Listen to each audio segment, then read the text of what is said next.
Hey everyone, welcome back to another Mindset Monday. I have been absent from Mindset Mondays for the last 2 weeks and I'm very well aware of that.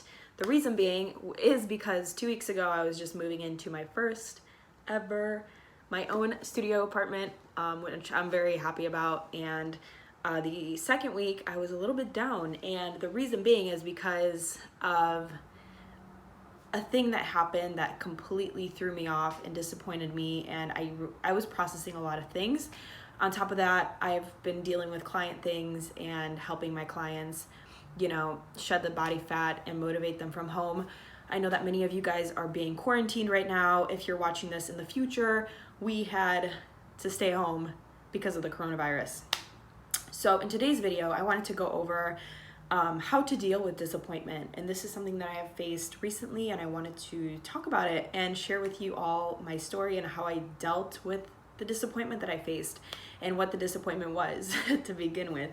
So I'm not going to be naming any names or anything like that, but I believe that this can be applied to your own life if you're watching this. And I'm sure that a lot of us, we're human, we do face disappointment. We expect something of someone, someone says something, and we believe them because we trust them and we believe that others have the same heart as us, but that's not always the case. So the first thing that I wanted to say is, let me give you guys a little bit of context here and a background story on what happened. So I haven't been dating for a very long time now. Like, I've been going on dates, but they haven't been legit, you know what I mean? So I've been seeing people here and there, but it hasn't really been anything serious. And recently I met someone that I thought was just wow. I really fell for this guy. I thought, oh my God, like, he is perfect. He's, I was super attracted to him too. And unfortunately, I found out he had a girlfriend and he didn't even tell me about this, right? So or he was still seeing his ex.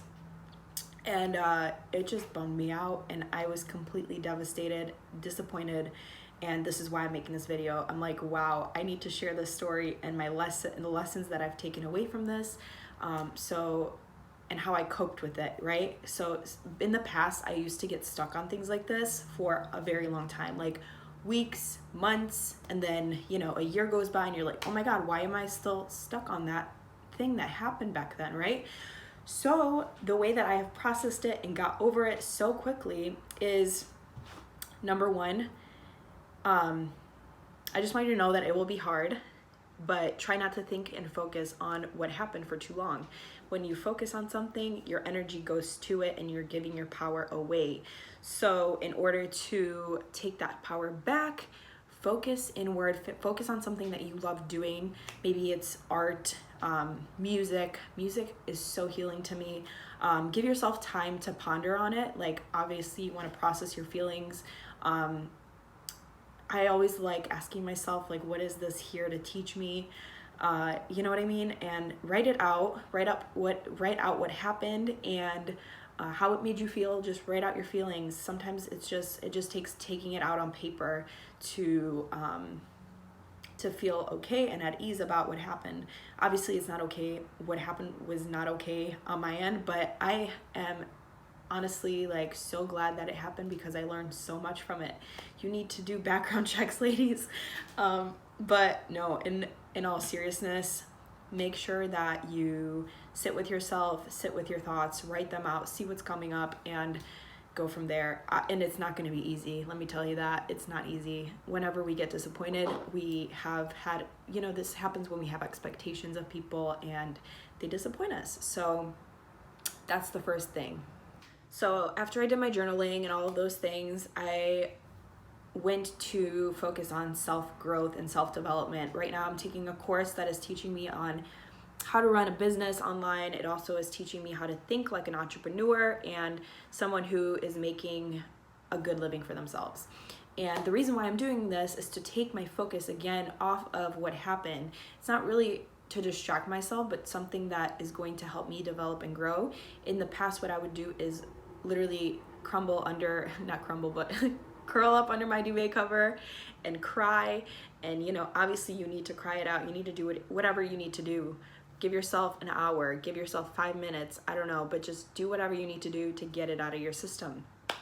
But when you're done and you're past that initial stage of disappointment, focus on growth, focus on yourself, and see how you can develop yourself and come out glowing and a much better person. Like, you can focus on either the negativity and what happened to you and act as a victim, or you can choose the other route and take that same energy and put it into something that's going to help you grow and develop as a person. So that's exactly what I did. I went and I started digging deep into this course, and I was like, I just want to be better, not only for myself, but for everybody else that I'm impacting in my life. So focus on yourself, growth, take a course, read a book, and during this quarantine time, we have all this time to do this. So it's pretty amazing, and what better time than now, right?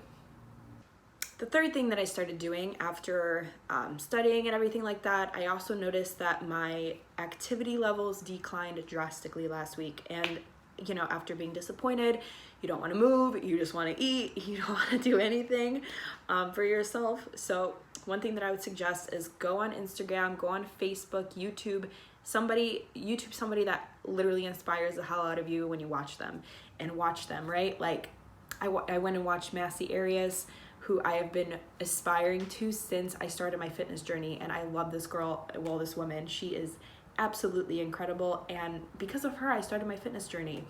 And through movement of the body, you don't even have time to think about what happened or the disappointment that came up, right? Because you're in motion, your body is focused on pumping blood to your muscles. You have endorphins being released into your brain during the physical activity. So you really have no reason to worry or put your focus on something that negatively impacted you in the past. And the best thing that you can do overall when you're faced with disappointment is to look at what it is that it is trying to teach you. Life is one big lesson and one big teacher, and the best thing that we can do for ourselves is look at a given situation and ask ourselves what we can take out of that to do better for somebody else in the future, and not let something that came into our life to disappoint us for any reason stop us from being a good person, you know, in the future. So I hope you guys find this video helpful. Let me know down below what you think and how you have dealt with the disappointment in the past. I know that many of you and me have dealt with the disappointment in the past, but I thought that I would use this time as to actually help you guys through it, you know, because this is like real time. I literally just got over this whole thing, and I was like, I need to put this out there on Mindset Monday. So let me know what you think, how you deal with disappointment in the comment section, and what you would like to see in the future. I will continue to share my stories with you guys and be as transparent as possible.